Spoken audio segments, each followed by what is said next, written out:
Game over. That is the phrase exploding across the internet right now. But let's make one thing absolutely clear. Israel's defenses have not officially collapsed, and no credible reporting says the system has been shattered. What has changed is something more serious in strategic terms. Yemen's Houthis have now confirmed their first attack on Israel in the current war. Hezbollah is already fighting from Lebanon, and Iran remains the center of the confrontation. That means Israel is facing pressure from multiple fronts at once, north, east, and south. And the real story is whether this widening alignment can stretch, saturate, and test Israel's layered air defense network more severely than before. And that is why this moment feels bigger than a single missile interception or a single overnight headline. Because for years, Israel's defense model has been built around layers: early warning, intelligence fusion, radar coverage, interception systems, fighter response, civil alerts, and rapid decision-making. It is not one shield. It is a network. And when enemies on different borders begin acting in sequence, or worse, in coordination, the question is no longer just whether Israel can intercept one incoming threat. The question becomes whether the tempo, geography, and psychological pressure of a wider confrontation can begin to strain the entire defensive architecture. And now, the biggest new trigger is Yemen. Reuters reported on March 28th that Yemen's Iran-aligned Houthis confirmed they had launched an attack on Israel for the first time during the current Israeli-US war against Iran, marking their entry into the conflict and raising the prospect of a broader regional confrontation. The group said it launched a barrage of missiles and tied the action to what it described as continued attacks on infrastructure in Iran, Lebanon, Iraq, and the Palestinian territories. Israel, for its part, said it was working to intercept a missile from Yemen. In plain English, that means a new axis of pressure has officially opened. The Associated Press added another crucial detail. The Houthis claimed a barrage of ballistic missiles toward what they described as sensitive Israeli military sites in southern Israel, and the Israeli military said it intercepted the projectile. That detail matters because the strategic point is not that Israel failed to stop the attack. The strategic point is that Israel now has to allocate attention and defensive readiness to a southern vector that sits far beyond the immediate Lebanese and Iranian theaters. Even an intercepted attack can still impose cost, force dispersion, and create strategic noise. And the Houthis did not hide their intent. One day earlier, Reuters reported that the group said its fingers are on the trigger for directing military intervention if additional countries joined Washington and Israel against Iran, or if the Red Sea was used for hostile operations against the Islamic Republic. That is not just rhetoric for local consumption. That is a message aimed at military planners, shipping companies, regional governments, and oil markets all at the same time. The Houthis are reminding everyone that they do not only matter because they can fire toward Israel.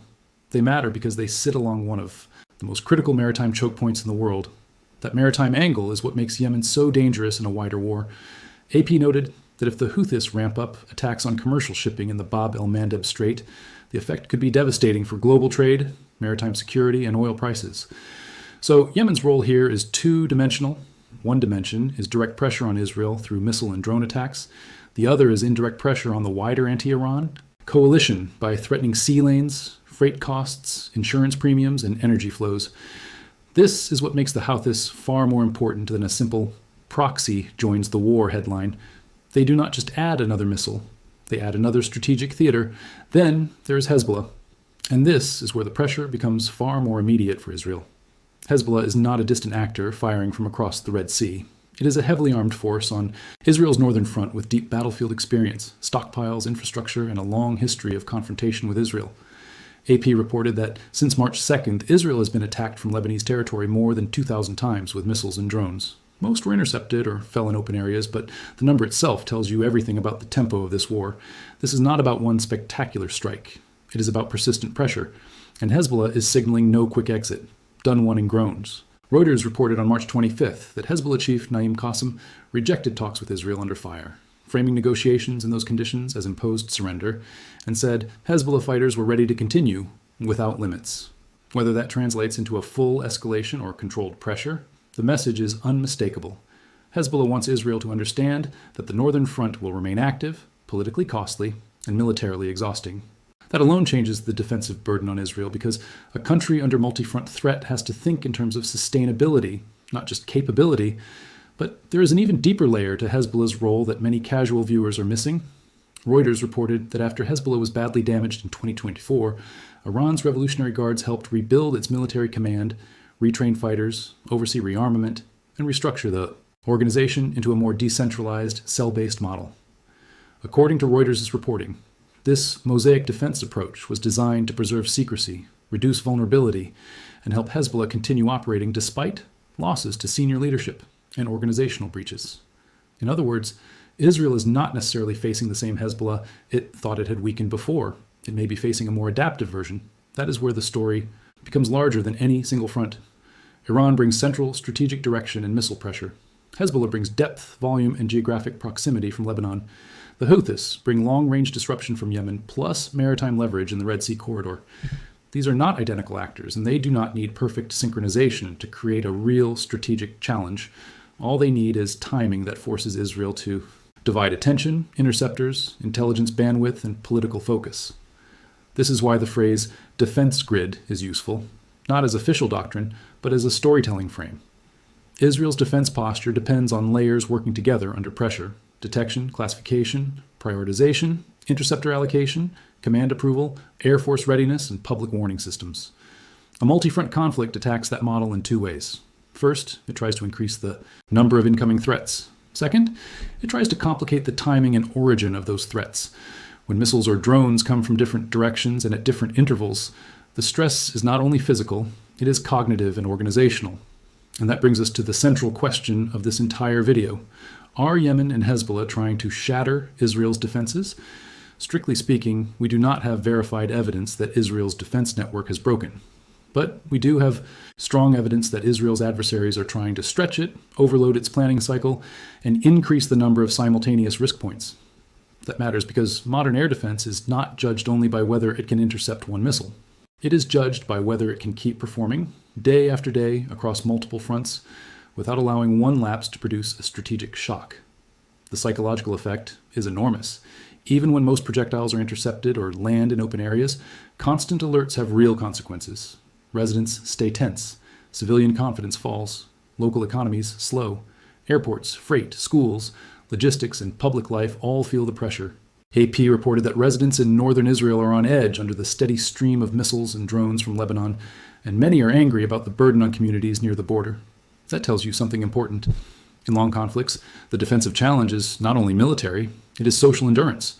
And the wider region is watching closely because the same war that pressures Israel's defenses is also dragging in external power projection. The United States is moving major military assets into the region, including the USS Gerald R. Ford, joining the USS Abraham Lincoln Strike Group, and a broader buildup of ships, aircraft, and support assets. That means any expansion by Hezbollah or the Houthis does not only raise pressure on Israel, it complicates the operational environment for Washington too. A wider battlefield means a wider burden-sharing problem. Now think about it from Tehran's perspective. Iran does not need every allied force to achieve a military breakthrough. It only needs them to generate cumulative cost. If Hezbollah keeps the north active, Houthis open a southern missile angle and threaten maritime trade, and Iran continues to hold the center of the confrontation, then Israel's security establishment has to fight on multiple calendars at once. There is the military calendar of immediate interception, the political calendar of public confidence, and the strategic calendar of whether this can be sustained for weeks rather than hours. That is how regional pressure becomes strategic leverage. But here is where careful analysis matters. Multi-front pressure does not automatically equal coordinated command and control. Viewers often hear phrases like axis of resistance and imagine one central war room controlling every launch in real time. Reality is usually messier. These actors share ideology, support structures, and overlapping objectives, but they also operate under their own constraints and local calculations. Still, perfect coordination is not necessary. Strategic effect can emerge from parallel pressure even without flawless synchronization. If different fronts all heat up at once, Israel still has to respond as if the system is being tested from all sides. Another reason this matters is reconsumption. Every interceptor launched is part of a finite stock. Every alert cycle demands operators, tracking, command decisions, and readiness. Every fresh front increases uncertainty about where the next wave will come from. In highly technical warfare, success is not just about hitting targets. It is about forcing the other side to spend more attention, more ammunition, and more energy than it wants to.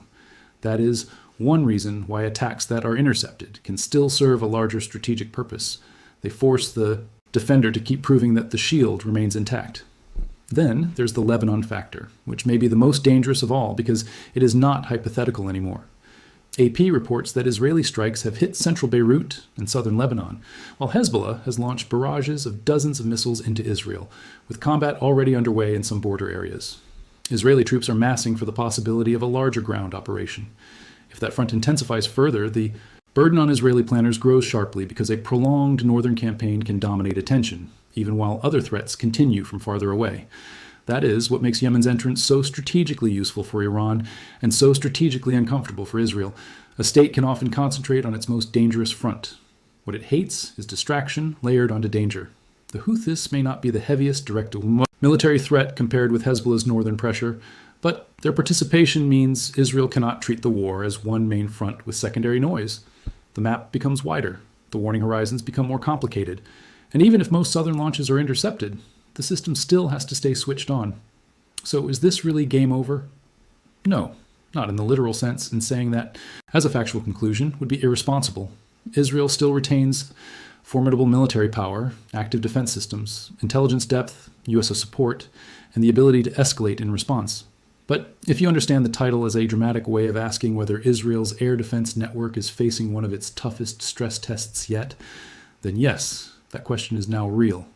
Not because the system is proven broken, but because the war is expanding in ways that make even successful defense more expensive, more complex, and harder to sustain politically. And if the Houthis choose to go beyond symbolic entry and resume broader maritime attacks, the implications become global. AP warns that Bab el-Mandeb disruption could devastate trade and hit maritime security far beyond the region. That means the war's pressure points would multiply again: Israel's defenses, U.S. naval planning, Gulf shipping, oil prices, insurance, markets, and global freight all at once. At that point, the battlefield would not just be northern Israel or southern Israel.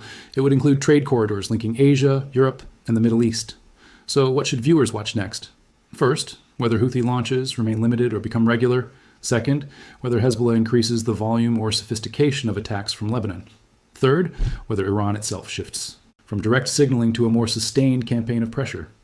Fourth, whether Israel begins showing signs of restraint, posture shifts, or broader mobilization tied specifically to multi-front defense. And fifth, whether the U.S. buildup changes from deterrent posture to active operational support across more theaters.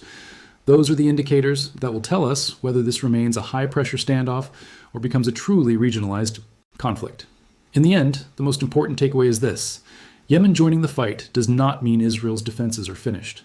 Hezbollah's missile pressure does not mean the shield is gone, but together with Iran, these fronts create exactly the kind of cumulative pressure that modern defense systems fear most. Not one catastrophic moment, but relentless, widening, strategically timed stress. That is the real story here. Not instant collapse, not cinematic endings, but an increasingly serious contest over whether Israel's defensive network can keep absorbing pressure from multiple directions without letting one opening become a much bigger turning point. And that is why this is not just another breaking news clip. This is a test of endurance, a test of coordination, and a test of how far regional actors are willing to go to transform scattered fronts into one expanding pressure campaign. The next wave comes from Lebanon, Yemen, and Iran in tighter sequence. The phrase defense grid under pressure will stop sounding like a headline and start looking like the central strategic fact of this war.